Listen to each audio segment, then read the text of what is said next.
¿A quién servimos en realidad cuando decimos que somos cristianos? Somos conocidos como cristianos, nos identificamos con el Cristo del cual servimos. ¿Cuál es nuestro carácter?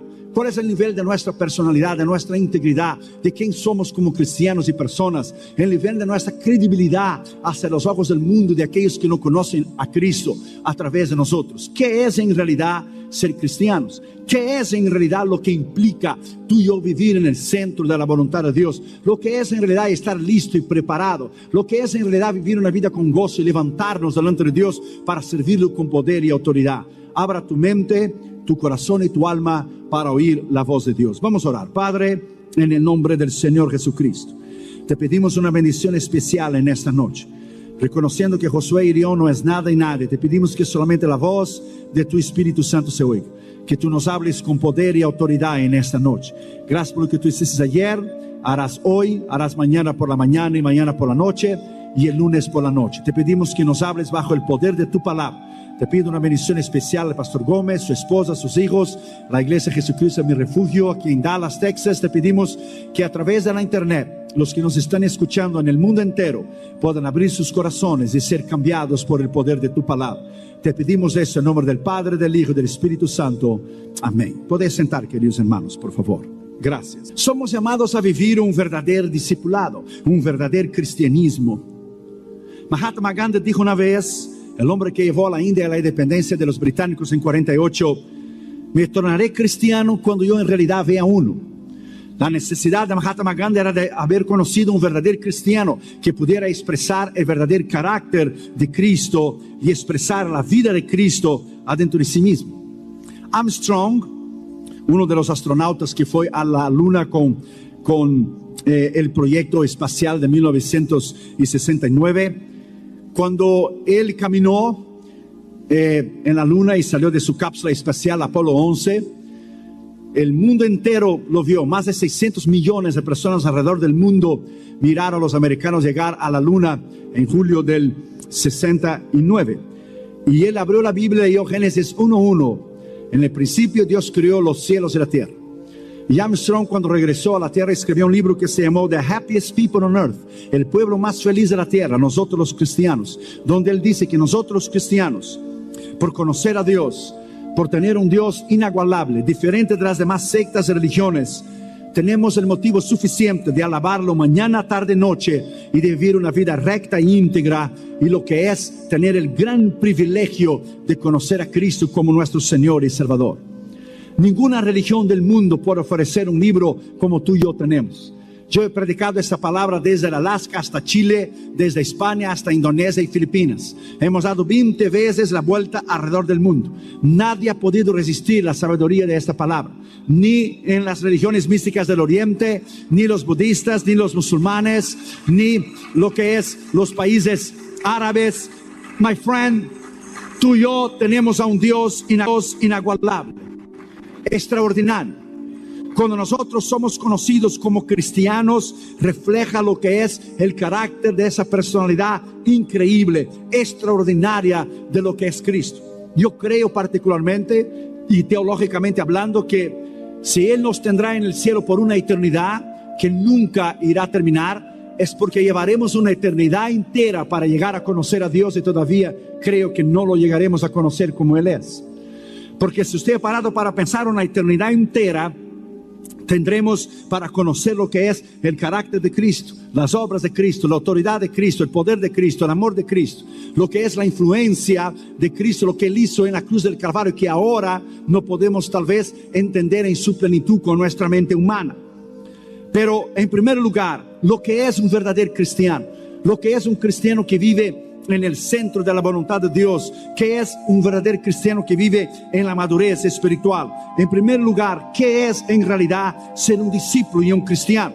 En primer lugar, el objeto de su vida es hacer la voluntad de Dios, cueste lo que cueste. Abra tu Biblia ya conmigo en Hebreos capítulo 10, versículo 7. Hebreos capítulo 10, versículo 7. Mira lo que dice la Escritura. Entonces dije: he aquí que vengo, oh Dios, para hacer tu voluntad, como en el rollo del libro está escrito de mí. No hay nada más extraordinario de que usted conocer el centro de la voluntad de Dios para su vida, para su llamado, su ministerio, su familia, su matrimonio, tus hijos. No hay nada más extraordinario que un cristiano vivir en el centro de la voluntad de Dios. Y hay millones de cristianos que todavía no han encontrado lo que es el centro de la voluntad de Dios, o no conocen lo que es el centro de la voluntad de Dios. La voluntad de Dios, ella no es negociable.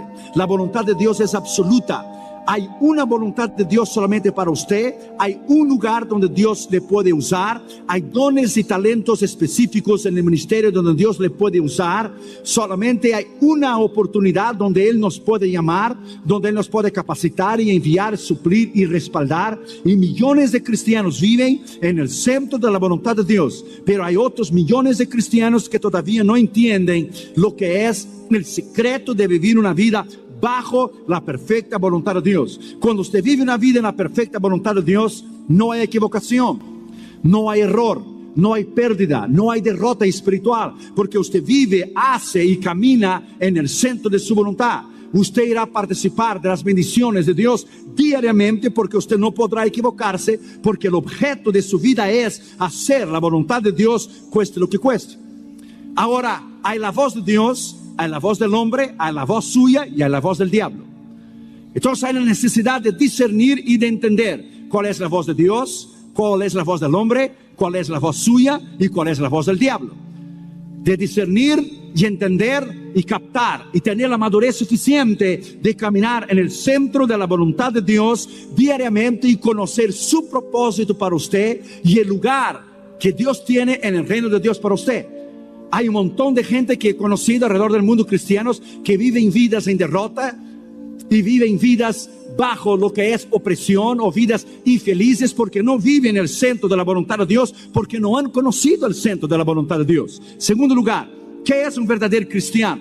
¿Qué es un verdadero discípulo y su madurez? Segundo, la ambición de su vida debe ser no buscar mi voluntad, pero la voluntad de Dios. Abra tu Biblia conmigo en Juan, capítulo 5.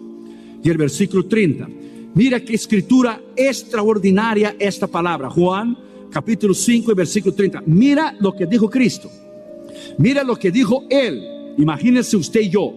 Dice, yo no puedo hacer nada por mí mismo. Ese era Cristo hablando. Si Él no podía hacer nada por Él mismo, imagine usted y yo. Dijo Él, yo no puedo hacer nada por mí mismo. Según oigo, así juzgo.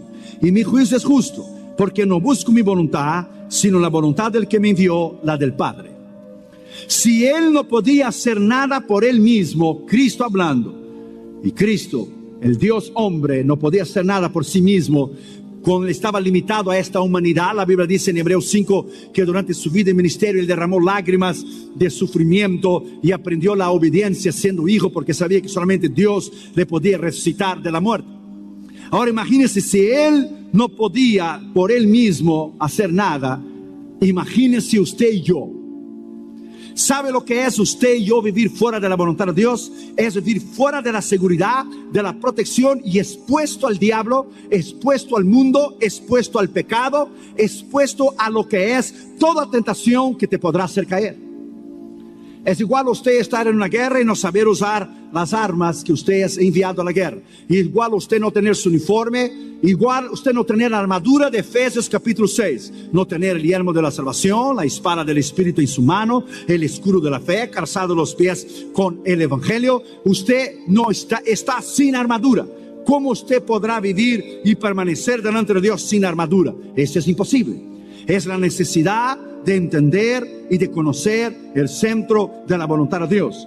Yo me acuerdo una vez cuando se canceló una fecha de nuestras cruzadas, porque dividimos cruzadas adentro del país y cruzadas afuera del país. Entonces yo fui a orar y durante todo un día dije, Damaris, voy a orar y ayunar, comas afuera con los niños, porque necesito oír la voz de Dios donde tengo que ir. No es la cuestión de tomar un papel de una invitación y cumplir solamente con una fecha en el calendario. Yo tenía que oír la voz de Dios. Y Damaris me dijo, tú puedes ir a cualquier lugar que tú quieras, menos 2 países no puedes ir. Tú no puedes ir a Cuba y no puedes ir a Colombia, porque yo te conozco, eres bocudo y te vas a meter en problemas. Entonces no puede ir a cualquier lugar menos esos 2 países. Y fui a orar y los pastores nos habían invitado en Colombia hace muchos años y estaban en la espera. Y cuando terminó el ayuno de oración, Dios me habló y yo dije a Damaris, Dios ya me habló. Y Damaris me miró a mí y dijo, yo conozco esta carita brasilera. Tú no me vas a decir a mí que vas a ir a Colombia. Yo dije, that's right, Colombia. Y dijo Damaris, lo que va del año, ya mataron 47 pastores en Colombia. Ese era el año del 2000. Y yo dije, yo iré a Colombia y regresaré de Colombia y no voy a morir en Colombia. Damaris miró a mí y dijo, well, la responsabilidad es tuya. Yo dije, iré a Colombia y regresaré de Colombia. Cuando fuimos a Colombia, Damaris llamaba mañana, tarde, noche. Mañana, tarde, noche, ¿estás vivo? Estoy vivo. Porque si estoy hablando contigo es porque estoy vivo. Tuvimos 135,000 personas en la cruzada en Colombia. ¿Nos pudieron tocar? ¿Nos pudieron hacer daño? No. Fue en el tiempo de Dios, en el momento de Dios y lo que es en la perfecta voluntad de Dios. Cuando se hacen las cosas bajo la perfecta voluntad de Dios, no hay equivocación, no hay error, porque usted vive bajo la protección del poder y del Espíritu Santo para usted. Denle un aplauso al Señor Jesucristo en esta noche. Es la seguridad de vivir bajo la voluntad de Dios. La voluntad de Dios es extraordinaria. Después, en el año del 2005, Damaris con Catri, Junior y yo regresamos para Colombia. Tuvimos 201,000 personas en la cruzada. Pedimos protección especial para nosotros, pedimos guardaespaldas, no. Pedimos guardias en el hotel donde nosotros estábamos, no. Pedimos un carro blindado que iba delante de nosotros y uno atrás a los lados, no. Hoy tenemos cristianos que tienen guardaespaldas, es ridículo.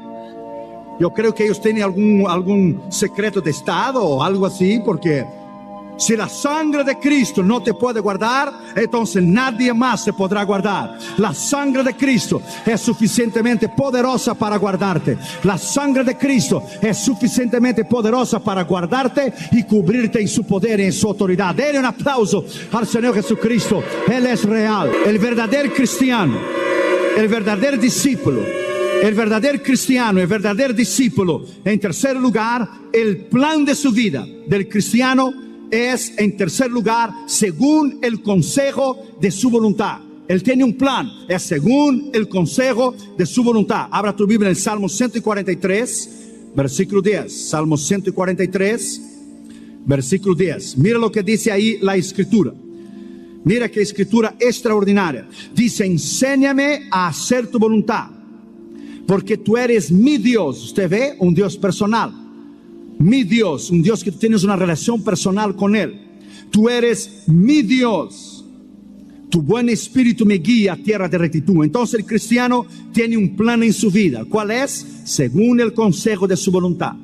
El plan de Dios para tus estudios, el plan de Dios donde usted va a estudiar, el plan de Dios para tu trabajo secular, el plan de Dios si usted tiene un novio, una novia y quiere descubrir el centro de la voluntad de Dios y casarse en el centro de la voluntad de Dios.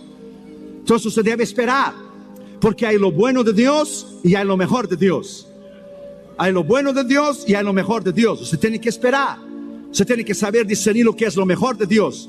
Lo bueno de Dios dura un tiempo y termina, pero lo mejor de Dios dura una eternidad. Entonces tiene que esperar. Usted tiene que tener la habilidad de discernir y esperar. El plan del verdadero cristiano, del verdadero discípulo, es según el consejo de su voluntad. Cuando usted hace todo según el consejo de su voluntad, usted camina bajo la perfecta voluntad de Dios.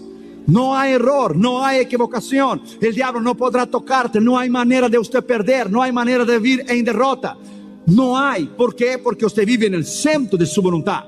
Cristo vivió una vida victoriosa y poderosa. ¿Por qué? Porque él mismo dijo, no hago la voluntad mía, sino la voluntad de aquel que me envió. Entonces muchos cristianos se debaten entre la carne y el espíritu y no pueden entender lo que es vivir en el centro de la voluntad de Dios. Lo que es entender el centro de la voluntad de Dios. La voluntad de Dios es solo una para usted. Usted no puede negociar con Dios. Es una voluntad absoluta. Usted sale fuera de la voluntad de Dios, usted pierde la bendición de Dios, usted pierde la protección de Dios, usted pierde el poder de Dios, usted pierde la autoridad de Dios, usted pierde el respaldo de Dios, usted pierde lo que es todas las promesas que Dios tiene para usted, porque usted está fuera de la voluntad de Dios. Yo conozco chicos y chicas que se casaron fuera de la voluntad de Dios y hoy viven vidas que son un desastre, vidas en derrota. ¿Por qué? Porque no esperaron el centro de la voluntad de Dios. Es necesario que usted espere, oiga y disciernas y sepas lo que es el centro de la voluntad de Dios. Cuarto lugar, el verdadero cristiano, el verdadero discípulo, el aprendizaje de su vida es: enséñame a hacer tu voluntad. Enséñame a hacer su voluntad y según el consejo de tu voluntad.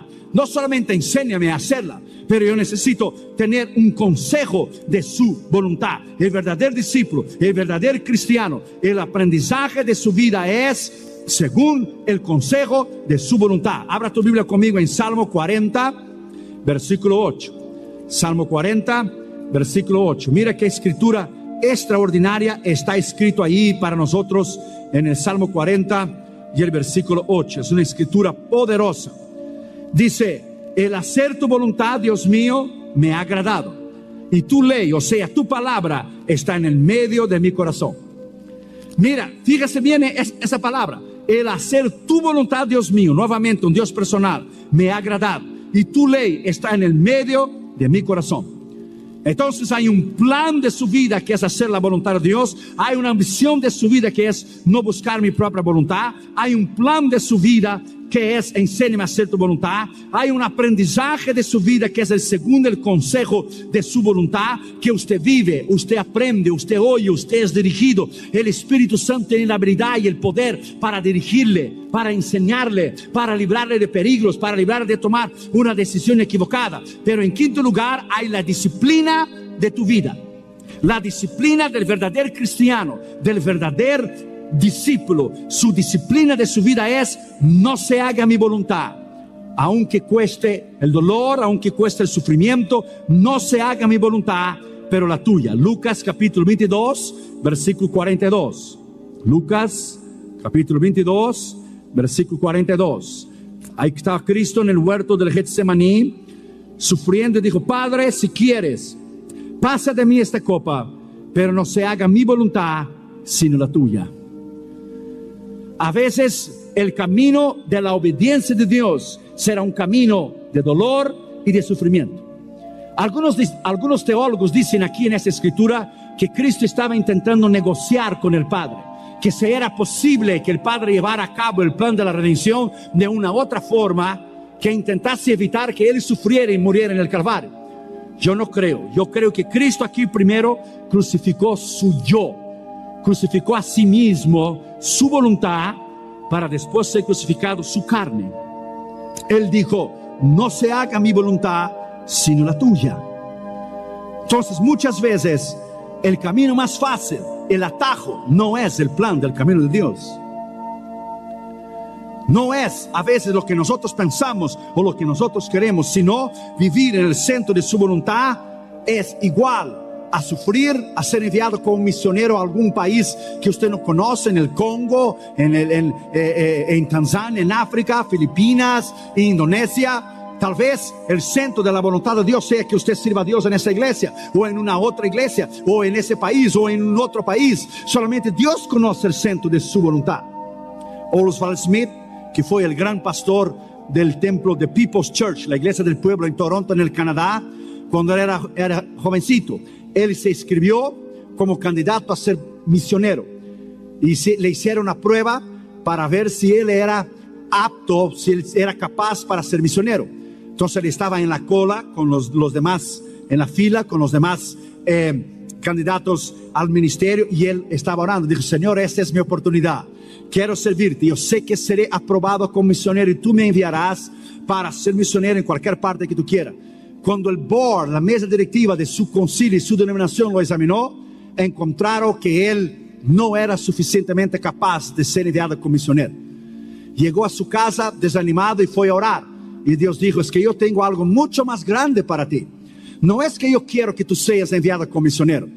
Tú vas a fundar una iglesia y esta iglesia será una iglesia misionera, y a nivel de yo enviarte a ti un misionero solo, yo voy a enviar centenas de misioneros a través de ti y a través de la iglesia que yo lo voy a fundar. Esto es vivir en el centro de la voluntad de Dios. Y Oswald Smith, el doctor Oswald Smith, envió centenas de jóvenes a todos los continentes del mundo a predicar la palabra de Dios, y se tornó una iglesia grande, poderosa, famosísima, de People's Church, la iglesia del pueblo en Toronto, en el Canadá. Entonces es una cuestión de madurez. Dios todo lo que hace, lo hace con orden, lo hace en su tiempo, lo hace con calma. Él no corre, escuche, Él camina. Dios tiene todo su momento. Él edifica una iglesia y Él edifica una vida espiritual, ladrillo por ladrillo por ladrillo. Hay ministerios que crecen muy rápido, de la noche a la mañana, evangelistas o cantantes, pero cuando usted va a ver, desaparecieron. ¿Por qué? Porque no tenían suficientemente madurez, suficientemente carácter, no eran suficientemente maduros para la obra del ministerio que Dios los llamó para hacer. La cosa es ir creciendo paso a paso, día a día, ladrillo por ladrillo, para edificar un gran edificio para el Señor Jesucristo, para su honra y para su gloria. Caminar en el centro de su voluntad, cueste lo que cueste. Caminar en poder, caminar en autoridad. El diablo no podrá tocarte cuando usted viva una vida bajo el centro de la voluntad de Dios. El diablo no podrá destruirte, el diablo no podrá derrumbarte. Que el Señor lo reprenda en esta noche, en el nombre del Señor Jesucristo. La victoria es tuya, la victoria es mía, y la victoria es de la iglesia. Jesucristo es mi refugio. Denle un aplauso al Señor Jesucristo. Aleluya. Yes. El verdadero cristiano, el verdadero discípulo, que conoce que el objeto de su vida es hacer la voluntad de Dios, que la misión de su vida no es buscar su propia voluntad, que el plan de su vida es enséñame a hacer tu voluntad, que el aprendizaje de su vida es segundo el consejo de su voluntad, que la disciplina de su vida no se haga mi voluntad, es un hombre y una mujer madura, capaz de soportar las pruebas, luchas y tribulaciones, porque sencillamente vive en el centro de la voluntad de Dios. La voluntad de Dios es inabalable, inconquistable, indestructible. La voluntad de Dios es una sola. Por eso, del inicio al fin del ministerio de Cristo, Él fue una vida constante. ¿Por qué? Porque vivió bajo el centro de la voluntad de Dios. Segundo lugar, el cristiano y la madurez.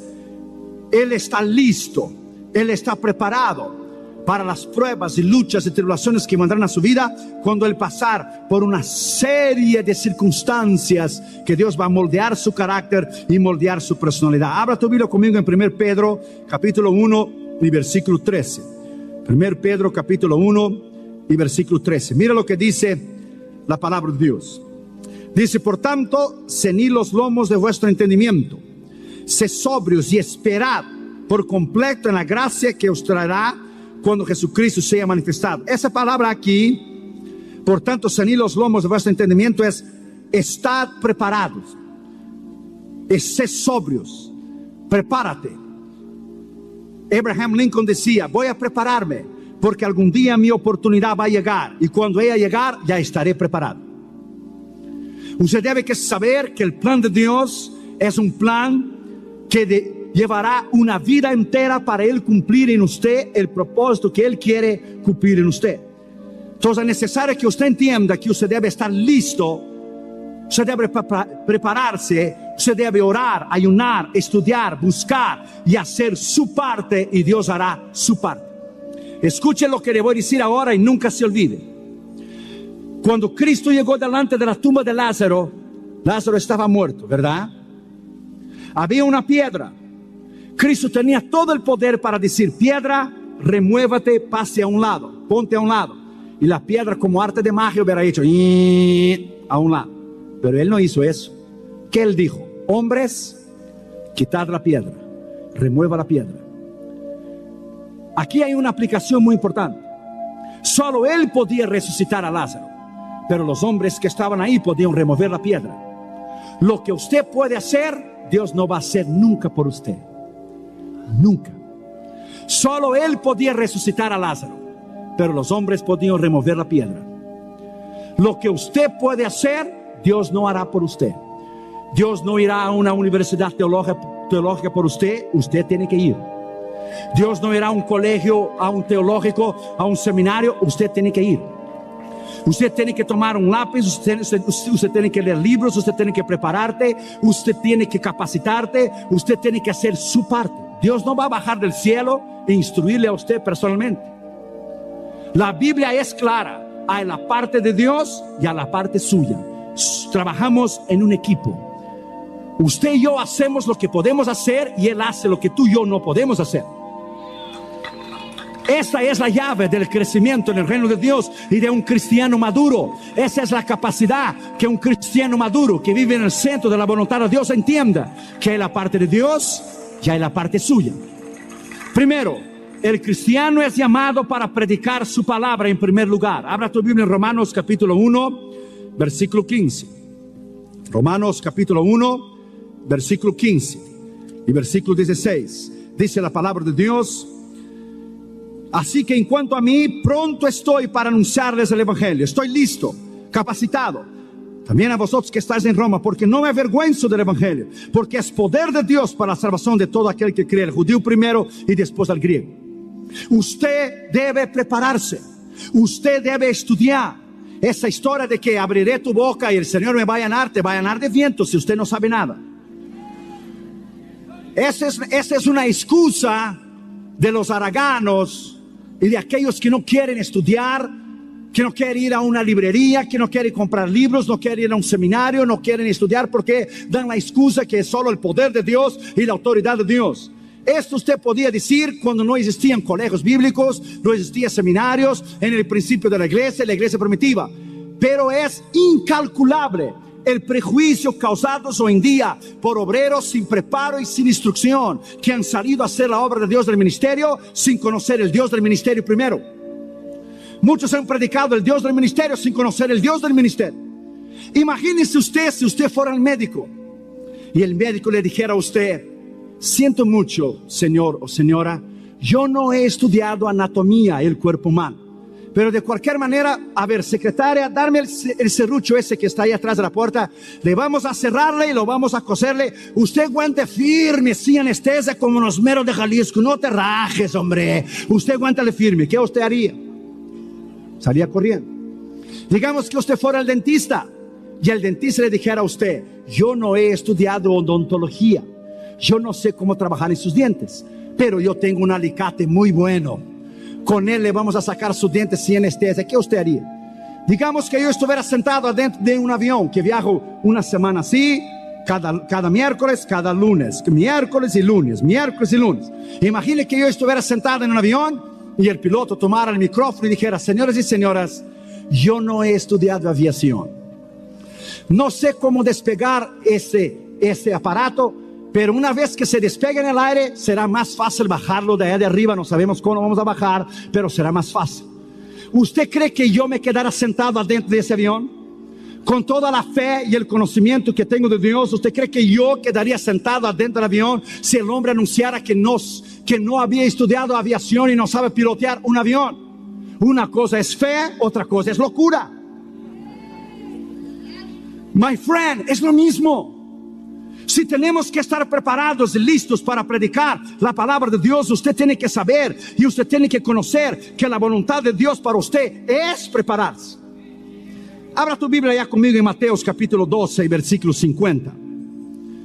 Dijo Jesús: porque todo aquel que hace la voluntad de mi Padre que está en los cielos, este es mi hermano, mi hermana y mi madre.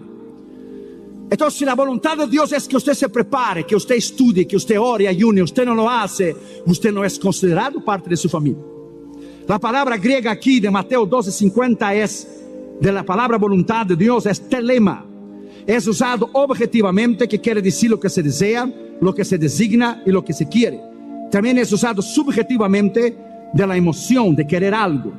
Se utiliza tanto en relación a la voluntad humana como a la voluntad divina. Quiere decir que si tú y yo tenemos que estar listos para predicar la palabra de Dios, pero no estamos listos porque no nos hemos preparado, y la voluntad de Dios es que usted se prepara para que Él le pueda usar de una manera extraordinaria y poderosa, y usted no lo hace, entonces Él nunca le podrá usar a usted.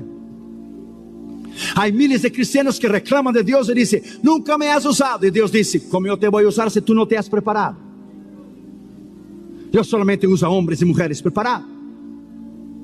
Una vez una maestra, queriéndose burlarse de un niño cristiano en una escuela pública, dijo: oh, esto es mentira, que la Biblia dice que Jonás fue tragado por una ballena. Eso no es cierto, porque fueron hechos exámenes y lo midieron la boca de una ballena, y un hombre no puede pasar por una ballena. Ella se rió y se burló, y los niños se rieron con ella.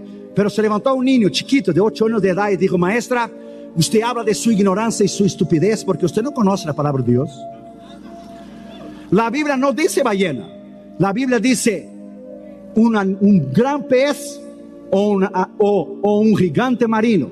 No dice ballena, dice un gran pez o un gigante marino. Pero como era niño chiquito de 8 años de edad, él dijo: pero cuando yo llegara al cielo, yo voy a preguntar a Jonás si era ballena, si era un gran pez o un monstruo marino. Y la maestra dijo: oh, sí, qué gracioso. Y si Jonás está en el infierno, y dijo el niño: en este caso, usted le pregunte, cuando usted llega allá abajo, usted le pregunta. Usted le pregunta. La necesidad de prepararse, de estar listo, de conocer a Dios y hacerlo conocido. Jesucristo levantó sus ojos en Juan 17 y dijo: la vida eterna es esta, que te conozcan. Él no dijo que crea. Si usted cree en Dios, usted no hace nada de extraordinario. Hasta el diablo cree y tiembla. Creer en Dios no le hace a usted espiritual. Todo el mundo cree en Dios. Todo el mundo nace con un dispositivo en el corazón de creer en Dios. Nadie va a ir al infierno por dejar de creer en Dios, porque el que dice que no cree en Dios miente. ¿Por qué? Porque la persona humana nace con un dispositivo de creer en Dios. Es como usted decir: yo creo que tengo sangre. Usted no necesita creer, usted nació con ella. La vida eterna es esta, que te conozcan a ti. Él no dijo que creen en ti, que te conozcan a ti como el Dios verdadero y a Jesucristo del cual es enviado. Somos llamados a conocer a Dios y a hacerlo conocido. Que el mundo conozca a Dios a través de nuestras vidas. Un verdadero discípulo, un verdadero cristiano. Debemos estar listos. Segundo, tenemos que estar listos para responder a cualquiera que nos pida razón de nuestro cristianismo. Abra tu Biblia en 1 Pedro capítulo 3.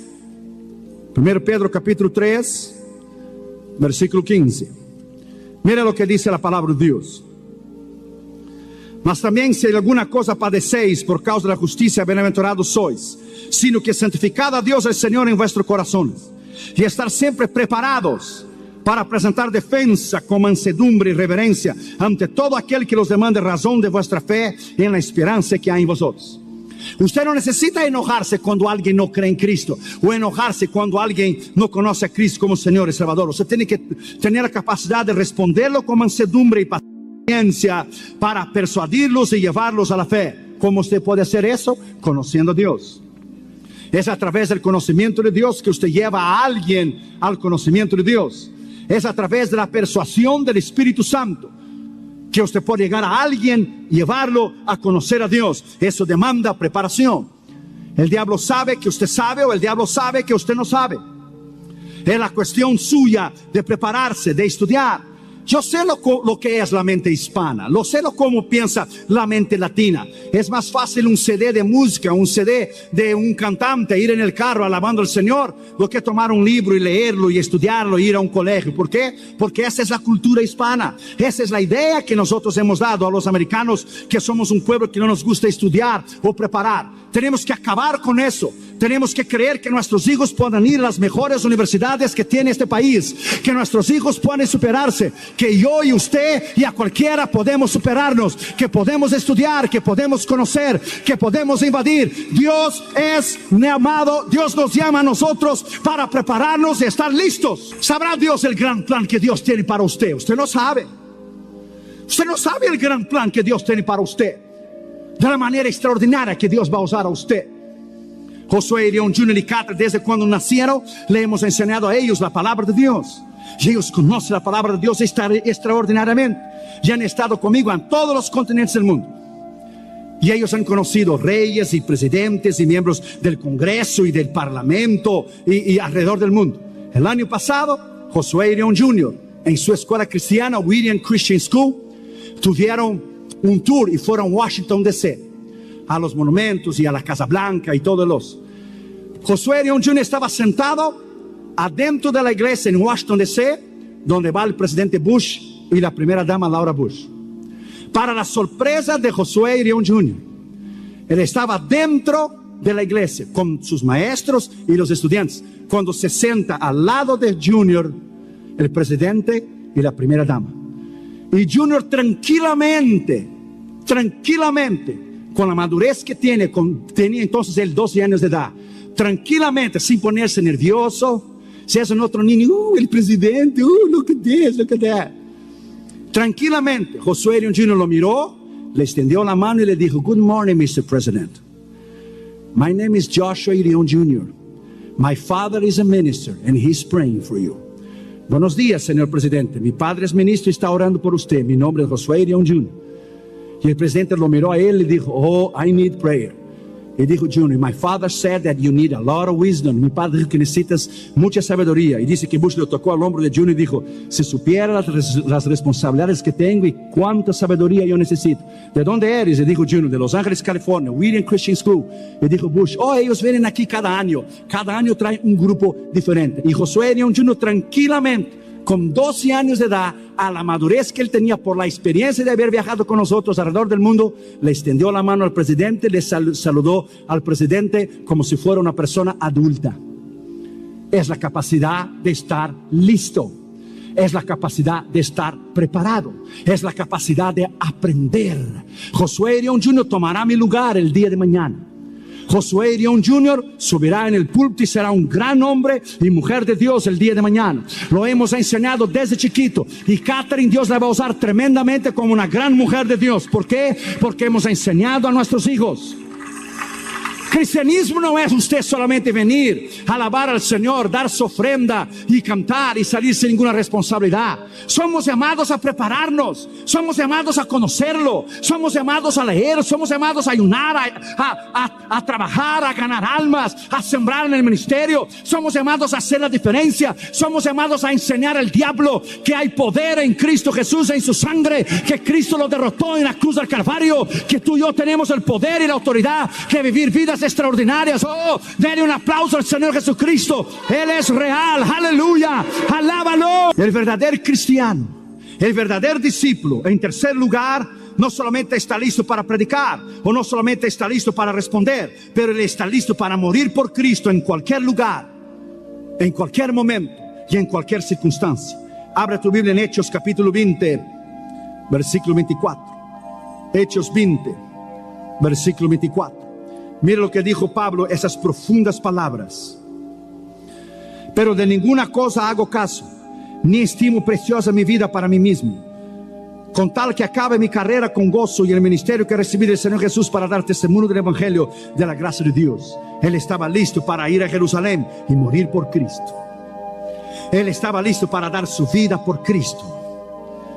Al final de su vida en ministerio, él dijo, terminé la carrera, combatí el buen combate, guardé la fe. Es terminar, no importa cómo usted empieza, lo que importa es cómo usted termina.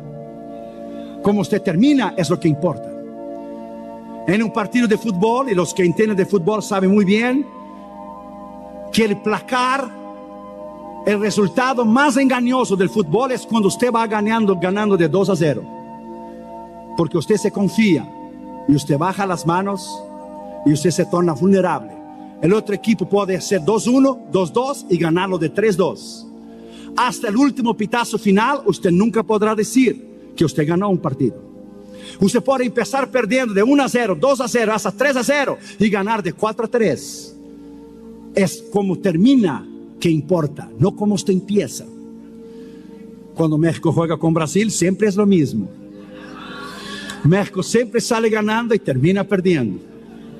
El otro día Josué Irión Jr. fue conmigo en el Coliseo allá en Los Ángeles. Fue la despedida de Romario y la despedida del ex portero de México, el jovencito ese. Muy buena gente ese chico, muy humilde, Jorge Campos. Entonces México salió ganando de 1-0 y Junior se enojó y dijo, ¿cómo es posible que el pentacampeón del mundo esté perdiendo para México? Dijo, tranquilo Junior, calma. Ahora Brasil empata y viramos el juego. Al final del primer tiempo empatamos de 1-1. Con el segundo tiempo hicimos 2-1. Cuando terminó el juego, yo dije, Junior, no te dije lo que es la experiencia. Tranquilo, deja a los mexicanos gozarse un poco. Deja a ellos alegrarse un poco. Entonces el periódico de La Opinión puso en la primera plana: México jugó como nunca y perdió como siempre. Cristo le ama, no te rajes, hombre, no seas patriota. Si usted ya le ganó a Brasil, usted ya ganó a nosotros en una Copa de las Confederaciones, en el México de F, porque Brasil entrena cuando juega con México. No es cierto, no es cierto. Usted ya le ganó a Argentina, usted ya le ganó a Brasil, usted ya le ganó a los grandes equipos. Solo le falta una Copa del Mundo. Siga orando, en el milenio usted va a llegar. Siga orando, siga orando. Pero es estar listo. Estar listo, my friend. Yo digo esas cosas para que usted entienda. En el mundo natural todo es preparación. Nosotros miramos a Mike Tyson pelear, o miramos mejor ainda Evander Holyfield. Y cuando fue la pelea Evander Holyfield y Mike Tyson, usted sabe que Evander Holyfield es cristiano. Entonces Mike Tyson en la conferencia de prensa le miró a Evander Holyfield y le dijo: Mohammed is power, Mahoma is power. Y Evander Holyfield quedó callado. En la pelea Evander Holyfield ganó de Mike Tyson. Entonces cuando fue la conferencia de prensa, Evander Holyfield le pasó delante de Mike Tyson, le miró a él y le dijo: Mike, Jesus Christ is power. Jesus Christ is power. Aleluya. Nosotros le miramos a ellos pelear en el Caesar Palace en Las Vegas. Pero nosotros no le miramos a ellos a levantarse temprano y a entrenar 4 o 5 horas todos los días. Usted miró la película Rocky 1, Rocky 2, Rocky 3, 4 y 5. Ahora creo que salió la 5, ¿verdad? Pero nosotros miramos los grandes campeones del mundo, pero no miramos su esfuerzo y su trabajo. Para ganar una Copa del Mundo, usted no tiene idea de la maquinaria que hay detrás de una selección para ganar una Copa del Mundo. No es solamente entrar en campo y ganar. Hay una maquinaria. Hay un país entero detrás de una nación. Hay psicólogos, hay médicos, masajistas. Hay una maquinaria increíble para que un país gane una Copa del Mundo. My friend, es necesario estarmos listos, es necesario buscarlos, es necesario conocerlo. Sea que usted hable a un pobre, a un mendigo, a un desamparado de la calle, o que usted hable a un presidente de la nación, o a un rey, o a un congresista. Usted tiene que estar preparado para hablar a todos los niveles. ¿Por qué? Porque esta palabra habla a todos los niveles del evangelio del Señor Jesucristo. Esta palabra habla a todos los niveles. Denle un aplauso al Señor Jesucristo. Aleluya. En tercer lugar, el verdadero cristiano, el verdadero discípulo se goza en decir: para mí el vivir es Cristo. Se goza en caminar en su palabra, se goza en conocerlo. Abra tu Biblia en Habacuc capítulo 3 versículo 18. Habacuc capítulo 3 versículo 18. Ábralo allí. Habacuc 3, 18. A ver, encontre Habacuc. Una vez, Damaris y yo estábamos en una iglesia. Yo le dije: abren sus Biblias en el libro de Colosenses. Y una hermana estaba sentada al lado de Damaris, y la hermana no podía encontrar el libro de Colosenses. Y dijo Damaris: oh, está antes de Génesis. Y la hermana fue allá y le buscó y dijo: oh, no, aquí no está, aquí no está. Y dijo Damaris: oh, disculpe hermana, está después de Apocalipsis. Y la hermana fue allá y lo buscó después de Apocalipsis, pero no podía encontrar dónde estaba. Y después de muchos intentos, la hermana finalmente le miró a Damaris y dijo: hermana Irión, yo creo que mi Biblia no trae el libro de Colosenses. No, no sabía dónde estaba el libro de Colosenses. Lea la palabra, estudie la palabra, ame la palabra, camine en la palabra, crea en la palabra, conozca la palabra. Alabado sea su nombre. Aleluya, la palabra es Cristo. Cristo es la palabra. Alabado sea su nombre. Es necesario prepararse, es necesario buscarlo. Habacuc capítulo 3 versículo 18. Con todo yo me alegré en Jehová y me gozaré en el Dios de mi salvación. El gozo es un arma y una de las llaves más poderosas del vivir y de la madurez del cristiano. Es el gozo. Es vivir este poder y esta autoridad que es interna, que le hace a usted vivir con pasión, con entrega y vivir por Cristo diariamente. Es el gozo. Presta atención a lo que le voy a decir. Hay una gran diferencia entre alegría y el gozo. La alegría es de acuerdo a las circunstancias en el momento.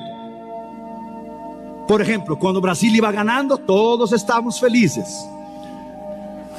Cuando perdimos para Francia, todos nos pusimos tristes. Ya sé que el pastor dijo aquí del púlpito, ya que México perdió, vamos por Brasil. Duró un día solo, porque el día siguiente caímos. Pero gracias por el apoyo, porque Brasil también va por México. Nosotros solo no vamos por México y no oramos por México cuando juega con Brasil, porque México y Brasil somos hermanos. Pero mira, che, con los argentinos vos traes mi bronca, che. La necesidad de tú y yo estar preparado y la necesidad de entender la diferencia de la alegría y el gozo. La alegría es de acuerdo al momento, la circunstancia. Hay una circunstancia, una palabra, una sorpresa y usted es feliz, usted se torna alegre, pero en un momento usted puede estar triste. Pero el gozo no es de acuerdo a las circunstancias. El gozo es algo interno del espíritu. Hay pastores presos ahora en Cuba, Vietnam, Camboya, Corea del Norte, China, que están presos en las cárceles comunistas por Cristo. Ellos no están alegres físicamente, ellos son gozosos espiritualmente, porque el gozo es interno. Entonces nuestra vida cristiana, la madurez se refleja en el gozo.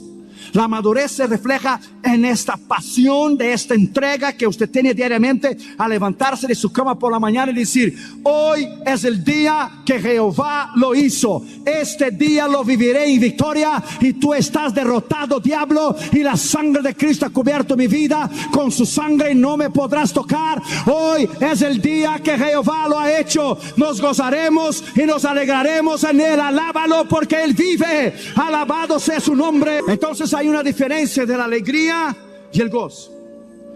Entonces, en primer lugar, el verdadero cristiano, el verdadero discípulo, en primer lugar, él dice: para mí el vivir es conocerle. Abra tu Biblia ya en Filipenses capítulo 3, versículo 10. Filipenses capítulo 3, versículo 10. Mira lo que dice la palabra de Dios. Filipenses capítulo 3, versículo 10. A fin de conocerle, el poder de su resurrección y la participación de su padecimiento, llegando a ser semejante a él en su muerte.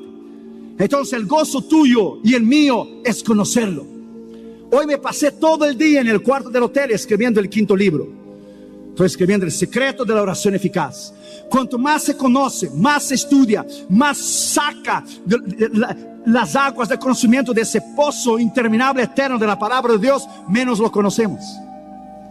El gozo de escribir, el gozo de poner las ilustraciones, los versículos, y el Espíritu Santo te recuerda libros que has leído, te recuerda de experiencias, donde has predicado, donde has vivido. Es un gozo extraordinario servirle. Para muchos cristianos es un peso ir a la escuela dominical los domingos por la mañana. Es verdad. Para muchos cristianos es un peso venir a los cultos durante la semana. ¿Quién dirá para muchos cristianos culto todos los días? Oh, esto es fanatismo. Como que usted no viviera todos los días, como que usted no comiera todos los días, como que usted no respirara todos los días. Pida que Dios te guarde solo el domingo para ver qué pasaría con usted. Pida que Dios le bendiga solo el domingo por la mañana para ver qué pasaría con usted. Lo amamos y lo servimos lunes, martes, miércoles, jueves, viernes, sábado, domingo. Y lunes, martes, miércoles, jueves, viernes, sábado, domingo. Porque lo amamos, porque lo conocemos, porque es un gozo servirle. Oh, alabado sea su nombre. Oh, I love you, Jesus. Alábalo, iglesia, alábalo. El verdadero cristiano dice: para mí el vivir es conocerle. Segundo, para mí el vivir es imitarle. 1 Corintios capítulo 11, versículo 1. 1 Corintios 11:1. Mira lo que Pablo dice: sed imitadores de mí como yo soy de Cristo. Sed imitadores de mí como yo soy de Cristo. Ahora vaya allá a Filipenses capítulo 4, versículo 9. Dice Pablo: por lo demás, hermanos, todo lo que es amable, versículo 8, todo lo que es bueno, todo lo que es verdadero, todo lo que es honesto, todo lo que es puro y amable, todo lo que es de buen nombre, todo lo que hay virtud, si hay algo digno de alabanza, en eso pensar. Lo que aprendiste y recibiste y oíste y vistes en mí, esto haced, y el Dios de paz será con vosotros. Pablo escribía a los filipenses. El tema central de la carta de los filipenses es gozaos. Otra vez os digo, gozaos en Cristo. ¿Dónde él estaba? Él estaba preso en Roma. Él decía: yo, esclavo de Jesucristo, yo prisionero, y él escribía: gozaos. Él estaba entre cadenas, preso en las cárceles romanas, y escribía: gozaos en Cristo, regocijaos en Cristo. No interesa las circunstancias, no interesa las pruebas, no interesa las tribulaciones, no interesa, todo eso sirve para nos madurar. A Él la honra y la gloria y el poder a cualquier circunstancia de nuestra vida. A Él la honra, la gloria y el poder a cualquier experiencia que Él nos hace pasar, porque lo servimos con el alma en el gozo. Alabado sea su nombre. Es servirle con este gozo incomparable. Tercero, el verdadero cristiano, el verdadero discípulo se goza en decir: para mí mi gozo es servirle. Colosenses capítulo 3 versículo 23 dice: todo lo que hagáis, hacedlo de corazón, como para el Señor y no para los hombres. Para mí el gozo es servirle. No interesa si estoy en los cuartos de los hoteles o los aeropuertos o los aviones, escribiendo, haciendo estudios, haciendo sermones, para que usted sea edificado, para que tu casa sea edificada, para que usted crezca. Es el gozo pasar los años e ir envejeciendo día a día por Cristo. Es un gozo pasar los años e ir sirviendo a Cristo. El otro día, Catherine, yo puse mi cabeza en las piernas de Catherine. Catherine empezó a tocarme el pelo. Mira, papi, un pelo blanco. Mira otro. Y yo: de veras, que el Señor te reprenda. ¿Qué haces aquí? Y dijo Catherine: mira, papi, eso lo que tienes aquí se llama patitas de gallina. Te estás poniendo vieja. Y venía Junior pasando, dijo: papi, no tiene patitas de gallina, ahí tenía un gallinero entero. Son los años, my friend. Yes, los años no regresan, solo van para adelante. Hay que trabajar, hay que darle lo mejor. Hay que ayunar, hay que colaborar, hay que diezmar, hay que sostener este ministerio. Jesucristo mi refugio, tus diezmos, tus ofrendas. Hay que tener los satélites en el aire, la internet en el aire, la radio en el aire, la televisión en el aire. Hay que ganar almas, hay que predicar la palabra.